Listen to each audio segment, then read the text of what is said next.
तो दोस्तों, भारत और फ्रांस पिछले कई दशकों से भारत और फ्रांस के बीच में एक अच्छा सहयोग रहा है। स्पेशली अगर बात की जाए डिफेंस के क्षेत्र में, तो भारत और फ्रांस के बीच में जो सहयोग है वो एक अलग ही लेवल का हो चुका है।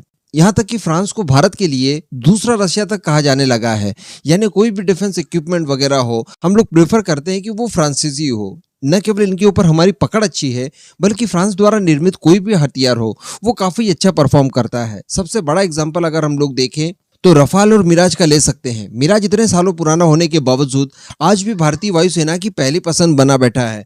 तो वहीं रफाल की बात की जाए तो उसकी तारीफ करना उसकी बेइज्जती के समान होगा। हम सब उसके बारे में जानते हैं वो कितना ज्यादा पावरफुल वेपन है। लेकिन दोस्तों, अब बताया जा रहा है कि फ्रांस भारत की साझेदारी को और आगे लेकर जाना चाहता है और फ्रांस लगभग सभी क्षेत्रों में भारत को अपना पार्टनर बनाना चाहता है। यहाँ तक कि पूरे इंडो पैसिफिक क्षेत्र के लिए भारत को एक सेंटर के तौर पर देखता है। अब इसी का एक नमूना देखने के लिए मिला है फ्रांस की एक कंपनी साफरान के द्वारा। दरअसल फ्रांस की कंपनी साफरान चाहती है कि इसरो को जितने भी उत्पादों की आवश्यकता पड़ती है उसका लगभग 50% खुद उत्पादन करके फिर वो उत्पाद इसरो को डिलीवर करे। अभी अगर हम लोग साफरान की बात करें तो रह देकर हमें यही लगता है कि साफरान केवल जेट इंजन्स बनाती है, क्योंकि रफाल के अंदर भी उसी के द्वारा बनाए गए इंजन्स का इस्तेमाल होता है, M88 का। और भारत की साफरान के साथ बातचीत चल रही है जो कि हमारे एमका के इंजन के लिए होगी। लेकिन मैं आपको बता दूं कि साफरान न केवल फाइटर जेट वगैरह के लिए इंजन बनाता है, बल्कि लड़ाकू विमानों के लिए कई और भी सारे उपकरण बनाता है। रॉकेट बनाता है, मिसाइलें बनाता है, मशीनरीज बनाता है और इसके अलावा सैटेलाइट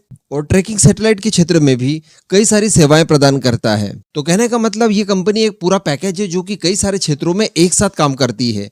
अब बताया जा रहा है कि इसी साफरान कंपनी ने भारत के अंदर एक यूनिट सेट की है। जी हाँ, और ये यूनिट स्थापित की गई है केरला में। और मैं आपको बता दूं कि इस बात की जानकारी खुद केरला के उद्योग मंत्री पी राजीव जी ने बुधवार के दिन एक फेसबुक पोस्ट के माध्यम से दी है। जी हाँ, और बताया जा रहा है कि यहाँ पर जो यूनिट खोली गई है इसका मकसद है इस राज्य को एरोस्पेस के क्षेत्र में देश के लिए एक हब बनाने की तैयारी में है साफरान। और ये जो नई यूनिट स्टार्ट की गई है इसके अंदर एरोस्पेस और साथ ही डिफेंस इक्विपमेंट के लिए एक परीक्षण का केंद्र भी तैयार किया जाएगा।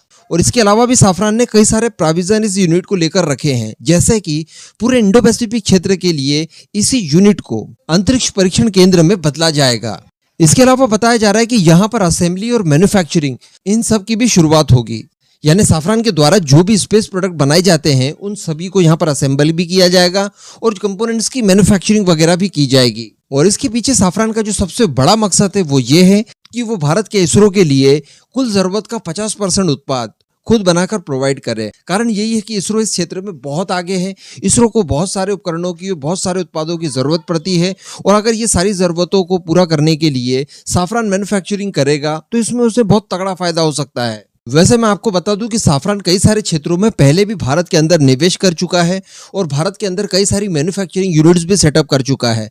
जैसे कि पिछले साल जुलाई की अगर बात की जाए तो साफरान कंपनी ने लगभग 36 मिलियन यूरोस भारत के अंदर निवेश किए थे, जिसके तहत साफरान कंपनी विमानों में इस्तेमाल किए जाने वाले इंजन संबंधित कई सारे स्पेयर पार्ट्स बनाएगी जो कि हैदराबाद में स्थित है। इसके अलावा हम जानते हैं कि HAL के साथ मिलकर साफरान हेलीकॉप्टर्स के इंजन भी तैयार कर रही है जिसकी यूनिट बेंगलोर में स्थित है। इसके अलावा इनकी MRO फैसिलिटी है जहां पर ओवरऑल और मेंटेनेंस वगैरह की भी सारी सुविधाएं हैं हेलीकॉप्टर के इंजन संबंधित। तो कहने का मतलब है जितने भी क्षेत्रों में एक्सपर्टीज रखती है साफरान, उन सभी एक्सपर्टीज का इस्तेमाल वो भारत के अंदर आकर इन्वेस्टमेंट करके और यहाँ पर तमाम यूनिट्स बनाकर करना चाहती है ताकि भारत की बढ़ती हुई रिक्वायरमेंट को फुलफिल करके अच्छा खासा एडवांटेजेस यहाँ से ले सके। हालांकि इसमें हमें भी फायदा है, हमें भी कई सारी टेक्नोलॉजीज मिल सकती है। इससे भारत की आर्थिक विकास दर और बढ़ेगी और साथ ही हमारे लोगों को रोजगार भी मिलेगा। अब इस पूरे मुद्दे पर दोस्तों आपका जो भी मानना हो नीचे कमेंट करके जरूर बताइएगा।